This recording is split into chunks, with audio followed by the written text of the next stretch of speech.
اعوذ باللہ من الشیطان الرجیم بسم اللہ الرحمن الرحیم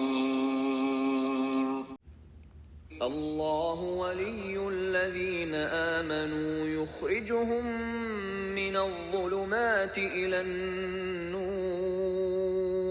والذین کفروا اولیاؤهم الطاغوت یخرجونهم من النور الى الظلمات اولئک اصحاب النار هم فیها خالدون۔ السلام علیکم ورحمۃ اللہ وبرکاتہ، نحمدہ ونصلی علی رسولہ الکریم، اما بعد فاعوذ باللہ من الشیطان الرجیم، بسم اللہ الرحمن الرحیم۔ رب اشرح لی صدری ویسر لی امری واحلل عقدۃ من لسانی یفقہوا قولی ربنا زدنا علما آمین۔ یہ ایسی دعا ہے جو اللہ سبحانہ و تعالیٰ نے اپنے نبی صلی اللہ علیہ وسلم کو فرمایا کہ وہ مانگیں، ربی وقر ربی زدنی علما، اے محمد صلی اللہ علیہ وسلم اب کہیے، مانگیے یہ دعا کہ اے میرے رب میرے علم میں اضافہ فرما، کیونکہ علم میں اضافہ انسان کو شکوک اور شبہات میں سے نکال لیتا ہے، ایک کلیئر پکچر دیتا ہے، اور وہ کانفیڈنس کے ساتھ پورے تسلی کے ساتھ کوئی بھی کام کرتا ہے، ٹھیک ہے نا۔ اور سب سے فرض جو ہے جاننا انسان کے لیے وہ کون سا علم ہے؟ قرآن کا علم، فرائض کا علم، حلال اور حرام کا علم، یہ ضرور، اور طہارت کا علم، یہ ساری چیزیں ہم کو پتہ ہونی چاہیے، کیونکہ اسی کے اوپر سب کچھ بیس کرتا ہے۔ میں اکثر و بیشتر دیکھتی ہوں کہ استغفر اللہ العظیم رمضان کے بیچ میں بھی عورتوں کے ناخن، انہوں نے ناخنوں کے اوپر نقلی ناخن، روز ایک ہی نیل پالش، وہی ناخن لگے ہوئے ہیں، اور وہ نمازیں پڑھ رہی ہیں، یعنی یو ڈونٹ نو کہ یہ طہارت کے خلاف ہے بات۔ آپ کے ناخنوں کو نہیں دھوتا پانی، وہاں ٹچ نہیں کرتا، آپ کے نقلی ناخنوں نے ڈھکا ہوا ہے ناخنوں کو، آپ کس طرح کی نماز پڑھ رہے ہیں، کیا یعنی یہ نہیں پتہ۔ اور اگر وضو کر رہی ہوتی ہیں تو پاؤں نلکے کے نیچے ایسے رکھ دیتی ہیں، ملتی نہیں ان کو، اور ایڑیاں خشک ہوتی ہیں، یہ ٹخنا جو ہوتا ہے یہ خشک ہوتا ہے، اور اگر نماز پڑھ رہی ہوتی ہیں تو پھر ان کے پجامے اتنے اونچے ہوتے ہیں کہ ٹخنے ننگے ہو رہے ہوتے ہیں، دوپٹے پتلے ہوتے ہیں، بال نظر آ رہے ہوتے ہیں، یا اس طرح کا حجاب پہنتی ہیں کہ سامنے سے پورا کا پورا ماتھا بالوں کے ساتھ ننگا ہوتا ہے، یا بازویں چھوٹی ہوتی ہیں، یعنی یہ چیزیں نہیں معلوم ہم کو، یہ تو فرض کے درجے پر آتی ہے نا، اس کے بغیر تو ہمارا گزارا ہی نہیں ہے۔ جیسے سانس لینا ہماری بہت بڑی ضرورت ہے، اس کے بغیر ہم زندہ نہیں رہ سکتے، ایسے ان علوم کا جاننا ہماری آخرت کی نجات اس پہ پیش کرتی ہے، اور دنیا میں بھی اس کی برکتیں ہم کو ملتی ہیں اگر ہم کو وہ علم ہے تو۔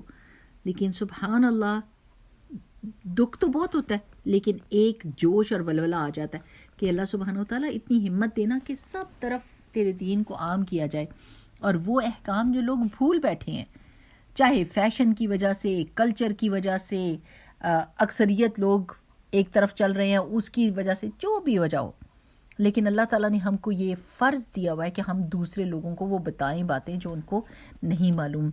میری پیاری بہنوں، ایک مومن دوسرے مومن کا آئینہ ہوتا ہے، کہ جیسے آپ آئینے میں دیکھتے ہیں نا تو آئینہ سچ سچ بتا دیتے کہ آپ کے منہ پہ کہاں کالک لگی ہوئی ہے، تاکہ آپ اس کو صاف کر لیں، یا کہاں دانا ہے جو آپ چھپانا چاہتی ہے تو چھپا لیں کنسیلر کے ساتھ۔ اور وہ جھوٹ نہیں بولتا کہ تمہارا چہرہ تو بہت پیارا ہے، جاؤ چلی جاؤ باہر، نہیں، وہ سچ سچ دکھا دے گا۔ اسی طرح مومن دوسرے مومن کے لیے آئینہ ہوتا ہے، وہ اس کو حق بات بتاتا ہے، جھوٹ نہیں بولتا اس سے۔ ایسا نہیں ہو سکتا کہ آپ کے خاندان میں کوئی ایسا بندہ ہو جس کو طہارت کا نہ پتہ ہو، نماز پڑھنے کا صحیح پتہ نہ ہو، اور آپ چپ کر کے بس بیٹھے رہیں کہ نہیں کہا تو کہیں ناراض نہ ہو جائے، یہ نہ کہہ دے کہ ڈونٹ جج می۔ ہم ڈرتے ہیں نا لوگوں سے، تو کوئی نہ کوئی طریقہ اختیار کریں حکمت کے ساتھ، جس کی وجہ سے آپ حق بات بتانے کے قابل ہو جائیں، ٹھیک ہے نا۔ یہ دعا تو کریں نا، دعا تو کر سکتی ہیں کہ نہیں؟ اللہ تعالیٰ ان کو حق راستہ دکھا دے، میرے ذریعے دکھا دے، کسی اور کے ذریعے دکھا دے، مجھے کوئی آئیڈیا دے دے اللہ تعالیٰ کہ میں اپنی بہنوں کو حق بات بتا سکوں۔ کیونکہ اگر دکانوں کے بیچ میں سلیو لیس قمیضیں آنے شروع ہو گئی ہیں یا سی تھرو بازوؤں والی قمیضیں آنے لگ گئی ہیں، تو آپ نے نہیں کہنا دکاندار کو کہ میں یہ نہیں پہن سکتی، ہم نہیں پہنتے، ہم مسلمان ہیں، نہیں کہہ سکتے، شرم و شرمی لے لیں گے اور شرم و شرمی پہن لیں گے. وہ شرم جو حق ہونی تھی وہ تو چلی گئی، رخصت ہو گئی. اور دوسری فیشن کے آگے جو مطلب جھجک ہے کہ ہائے اس کو کیسے کہوں کہ مجھے بازوئیں چاہیے یا یہ بازوئیں اس طرح نہیں پہن سکتی، اب مجبوری ہے، دکان والا دے رہا ہے تو اب مجھے پہننا پڑے گا. ایسی اکثر و بیشتر ایسے ہی ہوتا ہے. تو اللہ تعالیٰ سے ہدایت مانگے اور اللہ سبحانہ وتعالیٰ سے دعا کریں کہ اللہ تعالیٰ اللہم اجعلنا ہادی مہدی، اللہ ہمیں ہدایت یافتہ اور ہدایت دینے والا بنا، کہ ہم لوگوں خود بھی ہدایت والے ہوں، دوسروں کو بھی دینے والے ہوں. چلیے آج تو اتنی پہلے ہی اتنی لمبی بات ہو گئی. اینی ویز، جو پچھلی آیت ہم نے پڑھی تھی 256 وہ کیا تھی کہ جس بندے نے طاغوت کا انکار کیا اور اللہ پر ایمان لائے اس نے کڑا پکڑ لیا. اب یہ کڑا کیا ہے؟ اللہ تعالیٰ کی شریعت اتنی مضبوط ہے، اتنی کلیئر ہے، اتنی سالڈ ہے، اتنی فاؤنڈیشن اس کی سالڈ اور مضبوط ہے کہ جب آپ اس پر عمل کرنے لگ جاتے ہیں تو پھر آپ کو تکلیفیں نہیں آتی، یعنی دھچکے نہیں ملتے. جیسے یہ لوگ کتنی دھکوں مکوں کے بعد ان کو اس بات سمجھ آتی ہے، حق بات. اللہ تعالیٰ نے ہمیں شریعت ایسی دے دی کہ ہم آرام سے اس پر چلتے رہتے ہیں اور ہمیں کوئی تکلیف نہیں ہوتی، ہماری روح خوش رہتی ہے، مطمئن رہتی ہے. اور دنیا کے امتحان آتے جاتے رہتے ہیں، جسم پہ بھاری بیماری آتی ہے، پیسے کی کمی وہ آتی ہے، لیکن دل مطمئن رہتا ہے کیونکہ ہم اس شریعت کو فالو کر رہے ہیں جو اللہ سبحانہ وتعالیٰ نے ہمارے لیے کسٹم میڈ بنائی ہے. اچھا، اب اگلی آیت ہے 257 کہ اعوذ باللہ من الشیطان الرجیم بسم اللہ الرحمن الرحیم. اللہ اللہ. اب دیکھیں اللہ کے نام کے آخر میں ضمہ آیا ہے، پیش. جب کسی اسم کے اوپر پیش ہو تو اس کا مطلب ہے کہ جملے میں اس کی حیثیت ڈوور کی ہے، کام وہ کر رہا ہے. ٹھیک ہے، جیسے نا وقتل داود جالوتا، داود نے قتل کیا جالوت کو. ٹھیک ہے نا. تو جس نام کے آخر میں، جس اسم کے آخر میں پیش لگی ہو وہ ڈوور ہوتا ہے جملے میں. چلیں آج بس اتنی سی ٹپ یاد رکھیں. اللہ اللہ کون ہے؟ اللہ ولیو، دوست ہے، ساتھی ہے، مددگار ہے. ولی کس کو کہتے ہیں؟ الذین، ان لوگوں کا، آمنو جو ایمان لائے، حمزہ میم نون روٹ لیٹر ہے. یخرجہم، یخرجو وہ نکالتا ہے، کون نکالتا ہے؟ اللہ تعالیٰ. کن کو؟ ہم، ان کو.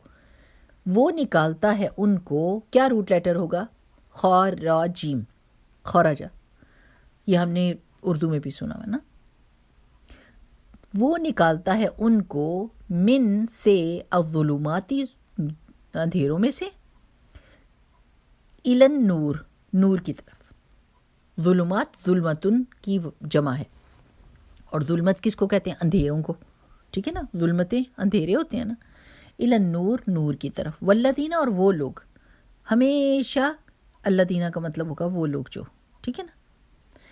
والذین، اور وہ لوگ جو کفروا، جنہوں نے کفر کیا، اولیاؤہم، دوست ان کے. اولیاء، اولیاء اسم ہے نا تو اس کے اوپر پیش آئی ہوئی، اس کا مطلب ہے یہ ڈوور ہے. ٹھیک ہے نا. اولیاؤہم، دوست ان کے، الطاغوت، طاغوت ہیں. اب وہ کیا کرتے ہیں؟ یخرجون، وہ سب کے سب، وہ جو طاغوت ہیں وہ نکالتے ہیں، ہم ان سب کو، من النوری، نور سے، الی الظلمات، طرف اندھیروں کے. اولئک، یہی لوگ، اصحابو، ساتھی ہیں، صاحب کی جمع ہے، الناری، آگ کے، نون واو را، نور اس کا روٹ لیٹر ہے. ہم وہ، فیہا، اس میں، خالدون، ہمیشہ ہمیشہ رہنے والے ہیں. خالد کی جمع خلد ہمیشگی کو کہتے ہیں. اچھا میری پیاری بہنوں، اللہ سبحانہ و تعالیٰ کی ولایت کا پتہ چل رہا ہے کہ اللہ کس کا دوست ہے، اللہ کس کا ساتھی ہے، کن کو اللہ تعالیٰ نے یہ شرف دیا ہے، عزت دی ہے. وہ کون ہے؟ الذین آمنوا، جو ایمان لائے. کس کس چیز پر ایمان لائے؟ آپ کو پتہ نا، آمنت باللہ و ملائکتہ و کتبہ و رسلہ والیوم الآخر والقدر خیرہ و شرہ من اللہ تعالی والبعث بعد الموت. یہ ساری چیزیں جو ایمان کے آرٹیکلز ہیں، ہم ان سب پر ایمان لاتے ہیں. تو جو ان سب چیزوں پر ایمان لائے گا وہ اللہ سبحانہ تعالیٰ اس کا ولی ہے، اللہ اس کا دوست ہے. اور کس چیز کے بیچ میں مدد کرتا ہے اللہ تعالیٰ؟ یخرجہم من الظلمات الی النور. اللہ تعالیٰ ان کو ظلمتوں میں سے نکالتا ہے نور کی طرف. یعنی اس کا مطلب ہے کہ ظلمتوں کی جمع، یہ دیکھیں ظلمات جمع ہے ظلمتن کی، اندھیرے بتھیرے ہیں اس دنیا میں، شرک کا اندھیرا، کفر کا اندھیرا، زیادتی کا، ظلم کا، بہت سارے اندھیرے ہیں. الی النور، ایک ہی نور ہے. وہ کیا ہے؟ اللہ سبحانہ وتعالیٰ کا راستہ، اسلام کا راستہ. نور ایک ہے، ظلمات بتھیرے ہیں. تو اللہ تعالیٰ کیا کرتا ہے کہ اتنی ظلمتوں کے ہونے کے باوجود، اتنے اندھیرے ہیں، اتنی ٹیڑھی راہیں ہیں، اللہ سبحانہ وتعالیٰ ایمان لانے والوں کو نور کی طرف لے جاتا ہے، ان کی ویژن کو کلیئر کر دیتا ہے. دیکھیں اب جب لائٹ جلتی ہے تو کیا ہوتا ہے میری پیاری بہنوں؟ صرف اتنا مجھے بتائیں. لائٹ گئی ہوتی ہے تو اتنا بندہ پریشان ہوتا ہے، حیران ہوتا ہے، کہ ایسے ہاتھ مار رہا ہوتا ہے کہ کون سی چیز کہاں ہے، سمجھ نہیں نہ آ رہی ہوتی. اور جیسے ہی لائٹ آتی ہے تو کیا ہوتا ہے؟ سب چیزیں کلیئر ہو جاتی ہیں. انسان کو ہاتھ پیر ادھر ادھر نہیں مارنے پڑتے، اس کو چیزیں نظر آ رہی ہوتی ہیں، وہ اس فائدے والی چیز پر کے پاس آرام سے پہنچ جاتا ہے. ٹھیک ہے نا یہی بات؟ تو اللہ سبحانہ وتعالیٰ کیا کرتا ہے کہ اس دنیا میں جتنی ٹیڑھ ہے، جتنے شرک اور کفر اور گمراہی کے اندھیرے ہیں، اللہ سبحانہ وتعالیٰ ایمان والوں کو ان میں سے نکال کر نور کی طرف لے جاتا ہے. جیسے پچھلی دفعہ ہم نے پڑھا تھا، کتاب ایک نور ہے، اللہ کے رسول صلی اللہ علیہ وسلم کی ایکسپلینیشن نور ہے، اللہ سبحانہ تعالیٰ کی نبی صلی اللہ علیہ وسلم کی سنت اور ان کا طریقہ، ان کی عادات، ان کے طور اتوار، ان کا اخلاق، ان کا کردار، وہ نور ہے. صحابہ کرام ایک ایسے ہمارے لیے نور کی جگہ پر ہیں کہ کیوں ہم ان کو فالو کرتے ہیں، وہ ہمارے لیے روشنی کرتے جاتے ہیں. انہوں نے ہر چیز کو کلیئر کرتے گئے، تو ہم اس کے بیچ میں چلتے رہتے ہیں اور اس کو دیکھتے ہیں اور اس کو فالو کرتے ہیں، اس راستے کو دیکھتے ہیں، اس کو فالو کرتے ہیں، اور ہم نور کی طرف آ جاتے ہیں. کہیں پر بھی ہم پکڑے جاتے ہیں ظلمات میں، کنفیوز ہوتے ہیں، کوئی ہمیں بھٹکانے کی کوشش کرتا ہے، ہم فوراً قرآن کی طرف پلٹتے ہیں، قرآن کیا کہہ رہا ہے اس کے بارے میں. پھر دیکھتے ہیں رسول اللہ صلی اللہ علیہ وسلم نے کیا کیا تھا، ایسی کوئی سچویشن آئی تھی، صحابہ کرام نے کیا کیا تھا، اور ہمیں کیا مل جاتا ہے؟ اللہ تعالیٰ ہمارا ولی ہے، ہمارا مددگار ہے، وہ ہمیں ایسے وسائل دے دیتا ہے، ایسی سہولتیں دے دیتا ہے، ایسا راستہ دکھا دیتا ہے، ایسا نور دے دیتا ہے، جس کی وجہ سے ہمارا راستہ دیکھنا آسان ہو جاتا ہے. والذین کفروا، اب آپ دیکھیں اوپر والی آیت کا نا بہت پیاری ایک کمپیریزن انہوں نے شیخ عثیمین رحمہ اللہ نے کیا ہے کہ اللہ ولی، اللہ نے پہلے اپنا نام لایا، یہ اس میں جلالہ ہے، اس میں جلالہ یعنی شان والا نام ہے، برکتوں والا نام ہے، جدھر آتا ہے وہاں سے شیطان بھاگ جاتا ہے اور وہاں پر رحمتیں اور برکتیں نازل ہوتی ہیں. اللہ نے اپنا نام لا کے اور کہا ہے کہ اللہ ولی ہے ان لوگوں کا. لیکن جب آپ دیکھیں کافروں کی بات آئے گی تو طاغوت کو اللہ تعالیٰ پہلے نہیں لائے. اللہ کا مقابلہ طاغوت نہیں کر سکتا کہ ہم کہیں یہ طاغوت کافر کفر کرنے والوں کا ولی ہے. نو نو نو نو، وہ بعد میں آئے گا، اس کی کمزوری اور اس کو حقارت کی وجہ سے. کہ والذین کفروا، اور وہ لوگ جنہوں نے کفر کیا، اولیاؤہم، ان کے دوست کون ہے؟ الطاغوت، طاغوت. سمجھ آ رہی ہے آپ کو بات؟ طاغوت کو پہلے نہیں لائے کہ طاغوت کفر کرنے والوں کے دوست ہیں، جیسے اللہ تعالیٰ نے کہا اللہ ایمان والوں کا دوست ہے، ایسا جملہ نہیں بولا گیا. کیا کہا گیا؟ اور کفر کرنے والے لوگ ان کے دوست طاغوت ہیں، کیونکہ طاغوت کو حقارت سے دیکھا جا رہا ہے. طاغوت غلط اور گندی چیز ہے، اس کا کوئی مقابلہ اللہ سبحانہ تعالیٰ کے ساتھ نہیں ہے، یہ رحمت سے دوری کی چیز ہے، تو اس کو دور کر کے لایا گیا. اور وہ لوگ جو کفر کرتے ہیں ان کے دوست طاغوت ہوتے ہیں، چاہے وہ طاغوت ان کے دینی رہنما ہوں جو اللہ کے حکم سے دور لے جانے والے ہیں، جیسے یہود اور نصارہ کے پریسٹس اور ان کے ریبائز ہوتے ہیں. اگر وہ ان کو اللہ کے حکم سے ہٹاتے ہیں، اللہ کے ساتھ چال بازیاں سکھاتے ہیں، اللہ کے حکموں کو اگنور کرنا سکھا رہے ہیں، تو وہ طاغوت ہیں، سب سے بڑے طاغوت ہیں، وہ اور چیزوں سے بڑے طاغوت ہیں، اور شیطان طاغوت ہے. اور ہر وہ چیز طاغوت ہے جو اللہ کے حکم سے دور لے جانے والی ہو. تو کفر کرنے والوں کے مددگار بھی طاغوت ہی ہوتے ہیں، کیونکہ انہوں نے اللہ کا انکار کر دیا، تو پھر اب ان کا دوست وہی بنے گا جو اللہ تعالیٰ کا دشمن ہوگا. تو طاغوت، اب طاغوت کرتے کیا ہیں؟ یخرجون، وہ سارے کے سارے طاغوت جو ہیں وہ ان کو نکالتے ہیں لوگوں کو. یخرجونہم، وہ نکالتے ہیں ان کو، من النور، نور سے، الی الظلمات، ظلمات کی طرف. اب آپ دیکھیں حدیث ہے نا ایک کہ رسول اللہ صلی اللہ علیہ وسلم نے فرمایا کہ ہر بچہ جو ہے وہ فطرت پہ پیدا ہوتا ہے، اس کے دل کے اندر اللہ تعالیٰ کی وحدانیت، اللہ تعالیٰ کے احکام کی پابندی کا شوق اس کے دل کے اندر ہوتا ہے، فطرتاً ان بلڈ چیز ہے. لیکن اس کے ماں باپ کیا کرتے ہیں؟ اس کو یہودی، نصرانی، مجوسی جو بھی ہے وہ بنا دیتے ہیں. تو اب انہوں نے کیا کیا؟ نور سے ظلمات کی طرف لے گئے لوگوں کو. صحیح بات ہے نا، نور تو اللہ تعالیٰ نے دیا ہوا تھا، لیکن اب یہ کیا کریں گے؟ پکڑ کے ظلمات کی طرف لے جائیں گے. تو پھر کیا ہوتا ہے کہ کچھ لوگ ایسے ہوتے ہیں کہ جو جب بڑے ہوتے ہیں تو ان کو یہ حقیقت مل جاتی ہے. آپ دیکھیں کہ ریورٹس جو ہیں جو اسلام میں داخل ہوتے ہیں وہ کیا کرتے ہیں؟ وہ کہتے ہیں ہمارے دل میں شروع سے یہ شک تھا کہ 3 خدا تو ہو نہیں سکتے، بت خدا ہو نہیں سکتا، یہ درخت خدا ہو نہیں سکتا، چاند سورج خدا ہو نہیں سکتے. وہ سوچتے رہتے ہیں اور پھر پلٹ کے نور کی طرف آ جاتے ہیں اللہ کی مدد سے. حالانکہ ان کی جو آس پاس کے لوگ تھے انہوں نے کیا کیا؟ ان کو نور سے ظلمات میں ڈالا تھا. تو اگر وہ شوق کا اظہار کرتے ہیں، اللہ تعالیٰ واپس ان کو نور کی طرف لے آتا ہے. تو اولئکا، یہی لوگ، یہ طاغوت اور یہ کفر کرنے والے، اصحاب النار، یہ آگ کے ساتھی ہیں. ساتھی کیا ہوتا ہے؟ جو ساتھ ہی رہتا ہے. تو آگ ساتھ ہی رہے گی. آگ دیکھیں، آگ نقصان پہنچانے پر جب آتی ہے تو کیا کرتی ہے؟ جھلسا کے رکھ دیتی ہے. اور جہنم جو کہ وہ بو اور تکلیف اور چیخ و پکار اور پیپ اور خون اور لڑائی جھگڑے کی جگہ ہے، اور یہ تسلسل کے ساتھ چلے گی.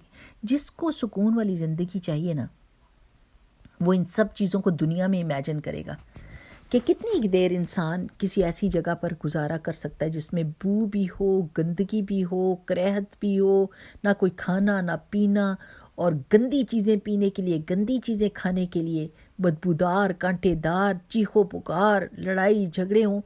انسان کہتا ہے بس انف، نہیں رہ سکتا. ادھر سے نکلوں، میں بھوکا رہ لوں لیکن میں اس جگہ نہیں رہ سکتا کیونکہ دس از ٹو مچ فار می.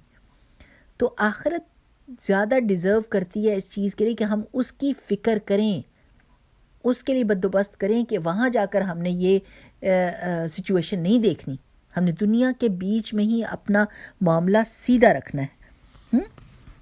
تو شیطان جو ہے نا وہ کیا کرتا ہے؟ انسانوں کو ایسے اندھیرے میں لے جا کے چھوڑتا ہے جہاں وہ حیران اور پریشان ہو جاتے ہیں. ان کو تو اپنا آپ بھی سجھائی نہیں دیتا. تو دعا ضرور کرنی چاہیے اللہ سبحانہ تعالیٰ سے کہ اللہ تعالیٰ ہمیں وہ جو نہیں ہے اللہم اجعل فی قلبی نورا وفی بصری نورا، نور کی دعا مانگنی چاہیے. اللہ سبحانہ تعالیٰ کی ولایت مانگنی چاہیے. اللہ آپ ہمارے ولی ہیں. لیس لی سید سواک، میرا تو کوئی بھی نہیں ہے سوائے آپ کے.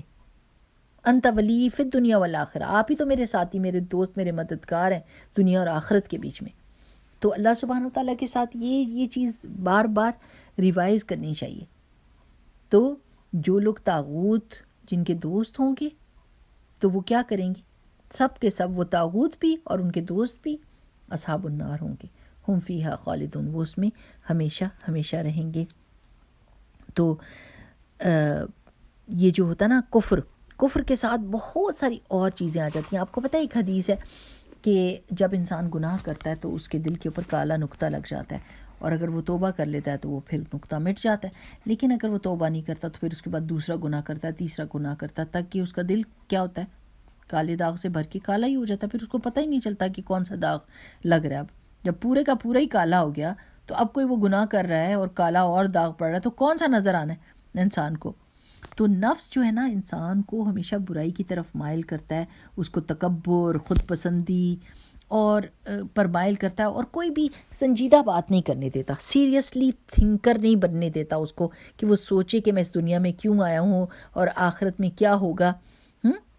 تو بس دنیا کے چلو اس زندگی میں جینا ہے، بس جیو اور وہاں مر جاؤ، دیکھا جائے گا جو ہوگا. نہیں، وہ ایسا نہیں ہے کہ دیکھا جائے گا جو ہوگا، وہ بھگتنا پڑے گا. وہ صرف دیکھنا نہیں ہوگا، وہ حق الیقین ہوگا. اس میں پھر لوگوں کو پڑھنا پڑے گا، اندر گھسنا پڑے گا، اور پھر تکلیفیں سہنی پڑیں گی. ہم نے یہ کام نہیں کرنا، وہ ریگریٹس ہم نے نہیں کرنی. ابھی توبہ استغفار کر لیں کہ اللہ سبحانہ وتعالیٰ نہیں جانا ہم نے ادھر، نہ اس کی آواز سننی ہے، نہ ہم نے اس کو اس طرح دیکھنا ہے. اور قیامت کے دن اللہ تعالیٰ ہمیں ان میں سے کر جن کے بارے میں آپ نے فرمایا لا خوف علیہم ولا هم یحزنون. اللہ بس ہمارے دل سے خوف اور حزن کو نکال دینا، اور ہم مطمئن اس دن اٹھیں کلمہ پڑھتے ہوئے رسول اللہ صلی اللہ علیہ وسلم کے ہاتھ سے حوض کوثر کا پانی پئیں، جلدی سے پل صراط کو پار کریں. اللہ ہمارا میزان کلمہ شہادہ سے بھاری کرنا، ہمارے نیک اعمال کی حفاظت کرنا. اللہ سبحانہ وتعالیٰ ہم اپنے ہاتھوں سے ہمیں برباد نہ کرنے دینا اپنے اعمال، احسان جتا کے، غیبت کر کے، حسد کر کے. اللہ تعالیٰ ان سب برائیوں سے ہم کو محفوظ رکھنا. اور جیسا تیرا وعدہ ہے کہ اللہ تعالیٰ اللہ ولی الذین آمنوا یخرجہم من الظلمات الی النور. اللہ یہ ساری ظلمتیں ہیں، کسی سے حسد کرنا کہ اس کے پاس کیوں ہے اور میرے پاس کیوں نہیں ہے، اور غیبت کرنا کہ کوئی نہیں ہے تو اس کی برائیاں لوگوں کو بتا کے، اور جھوٹ بولنا، اور جو بھی برائیاں ہیں اللہ سبحانہ تعالیٰ، یہ سب ظلمتیں ہیں، سب کی سب ظلمتیں. ہمیں ان سب میں سے نکال کے روشنی دے دے کہ ہم اس سے اوپر اٹھ جائیں، ہمارے دل کو امیر کر دے، بے پرواہ کر دے ان سب چیزوں سے، اور ہم صرف اور صرف تیری عبادت کا، تیری رضامندی کے کام کریں. اور دنیا میں بھی سبحان اللہ، جب اللہ تعالیٰ کی کوئی فرما برداری کرتا ہے تو دنیا میں بھی اس کا فائدہ اٹھاتا ہے، اور آخرت میں بھی. میری پیاری بہنوں، یہ حق بات ہے، حق بات ہے. اب آپ دیکھیں اب پیغمبروں کو کہ کتنی بڑی ان کی مخالفتیں ہوئی تھیں، کیسے مخالفتیں ہوئی تھیں ان کی، کہ مارنے کے لیے تیار ہو گئے تھے لوگ. اللہ سبحانہ تعالیٰ نے ان کو بچا لیا. آج تک ان کی عزت لوگوں کے دلوں میں ہے، اور ان کا ذکر خیر جاری ہے. نہیں تو بھول بھال جاتے نا لوگ.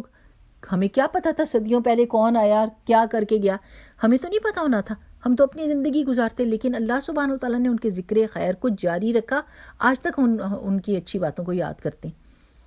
صحابہ کو دیکھیں، آج تک ہم ان کی محبت کو محسوس کرتے ہیں، ان کو فالو کرنے کی کوشش کرتے ہیں. ان اللہ کے رسول صلی اللہ علیہ وسلم پہ جب درود بھیجتے ہیں تو کیا کہتے ہیں؟ اللہم صلی علی محمد وعلی آلہ واصحابہ وازواجہ وبارک وسلم. تو سبحان اللہ، ہم نے سوچنا ہے، ہم نے غور و فکر کرنا ہے، ہم کس کے راستے پر چل رہے ہیں، کس کے راستے پر چلنا ہے، کون ہمارا ولی ہے، کون ہمارا مددگار ہے. نور بس ایک ہی ہے میری پیاری بہنوں، ظلمات بہت سارے ہیں. تو ان سب ظلمتوں سے بچنے کے لیے اللہ کی مدد ہم کو چاہیے. جیسے ہم کہتے ہیں نا ایاک نعبد و ایاک نستعین، کہ عبادت ہم صرف اللہ تیری کریں گے، لیکن تیری عبادت کے لیے بھی ہم کو تیری مدد چاہیے. ٹھیک ہے نا؟ تو اس لیے اللہ سبحانہ تعالیٰ سے دعا کریں، اللہم انا نسألک ایمانا لا یرتد، ایسا ایمان چاہیے جس سے کوئی پھرنا ہی نہیں اللہ تعالیٰ. ونعیما لا ینفد، اور ایسی نعمت چاہیے جس کا ختم ہونا ہی نہیں ہے اللہ تعالیٰ. اور ومرافقت محمد صلی اللہ علیہ وسلم فی اعلی جنت الخلد، اور جنت الخلد میں محمد رسول اللہ صلی اللہ علیہ وسلم کی رفاقت بھی ہم کو چاہیے. آمین آمین آمین.